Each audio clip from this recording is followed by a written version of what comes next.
Dan orang ketika melakukan perbuatan bid'ah, bid'ahnya dibilang apa sama dia? Hasanah. Dalam Islam nggak ada bid'ah hasanah. Nama orang ada hasanah. Ibu hasanah. Kalau bid'ah nggak ada yang hasanah.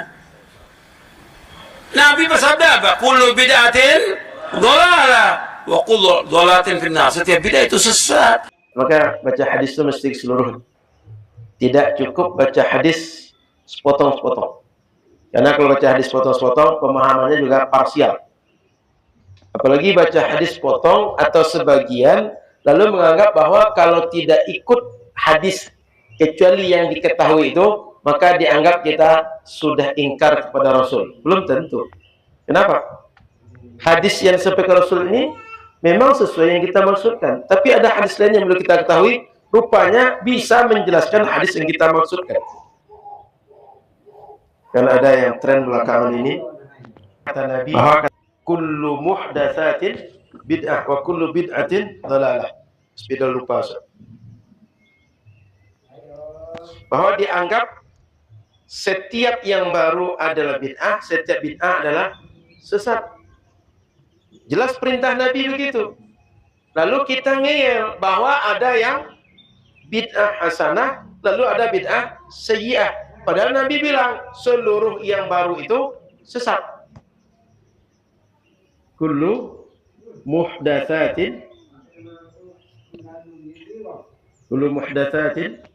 bid'ah wa kullu bid'atin dhalalah. Nanti kalau sambung kullu dhalalatin finnar. Ini satu hadis. Satu hadis Nabi baru. Bahwa kata hadis ini, setiap perkara baru bid'ah. Setiap bid'ah sesat. Tak boleh diikut. Lalu kata kita, bid'ah ini ada dua. Ada hasanah, ada sayyi'ah.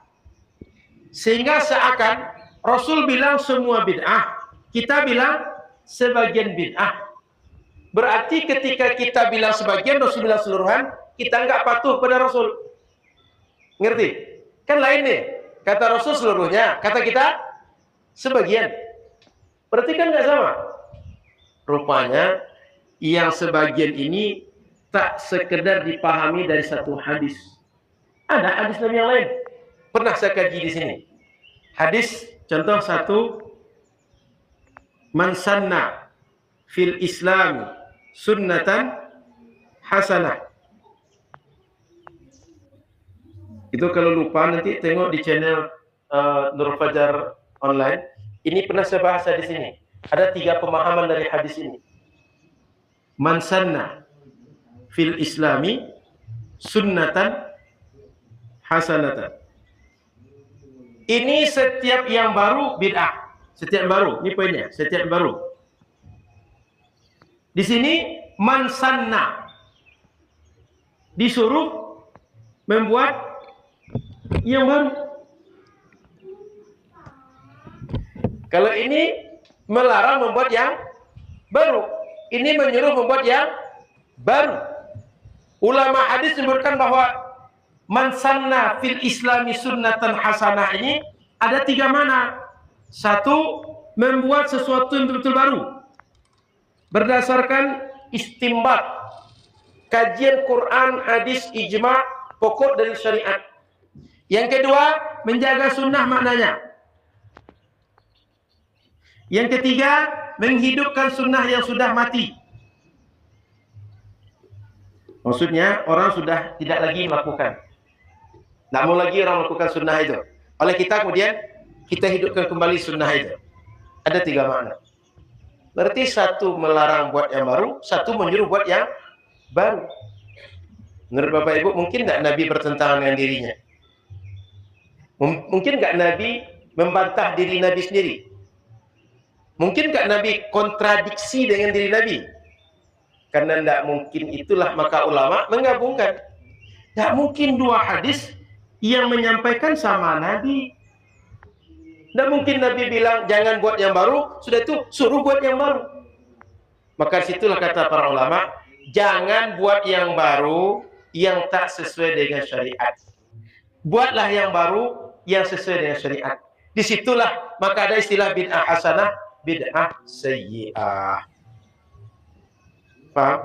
Jadi belum tentu orang kalau tak mengamalkan hadis ini seperti yang dipahami oleh orang-orang Wahabi, lalu dianggap mereka menantang Nabi, belum tentu. Ada dalilnya, dalil ada, tapi tidak ada contoh. Ini yang sering salah paham. Dalil ada, contoh tidak ada. Bid'ah bukan? Yang bilang bid'ah angkat tangan. Allahu a'lam. Baik. Bukan Allahu a'lam, ada ya, ada artinya. Ada artinya. Lihat sini. Karena ini sekarang sering muncul istilah. Kalau tidak ada contoh, itu bid'ah. Nggak ada contoh, itu bid'ah. Padahal banyak dalil yang Nabi belum tentu mencontohkannya. Kenapa Nabi tidak mencontohkan langsung? Karena boleh jadi hal yang dimaksudkan teman-teman sekalian tidak sama, tidak cocok antara apa yang Nabi kemudian rasakan dengan yang umat akan jalani. Seleranya bisa beda, bisa lain. Contoh, dob, daging dob yang mirip dengan biawak penampakannya, ya. Tapi dob beda antara biawak dengan dob, ini lain di padang pasir. Khalid bin Walid itu tiba-tiba dengan Nabi berjalan dalam satu ekspedisi militer. Kemudian setelah itu beliau menombak dob, ditombak, dibakar, dihidangkan pada Nabi. Begitu dihidangkan, Nabi tidak makan, diam aja. Nah, Khalid sangat pintar sekali. Beliau ingin memastikan hukum ini, apakah ini memang dilarang atau tidak. Maka beliau ngambil dimakan, ternyata Nabi diamkan. Nah, dalam hukum usul fiqih ada yang disebut dengan takrir. Takrir itu kata-kata Nabi pada sesuatu yang tidak beliau melarang, tidak juga mengiyakan. Ini menandakan itu boleh dilakukan. Sebab kalau dilarang, itu seketika Nabi akan katakan jangan makan, itu haram. Tapi ketika Nabi diamkan makan di hadapan Nabi, dibenarkan oleh Nabi, sekalipun Nabi tidak makan untuk mencontohkannya. Kata para ulama hadis, kalau itu memang boleh, kenapa Nabi nggak makan? Persoalannya Nabi nggak selera makan dob. Kalau ada kambing, kenapa makan dob? Kalau ada ayam, kenapa makan?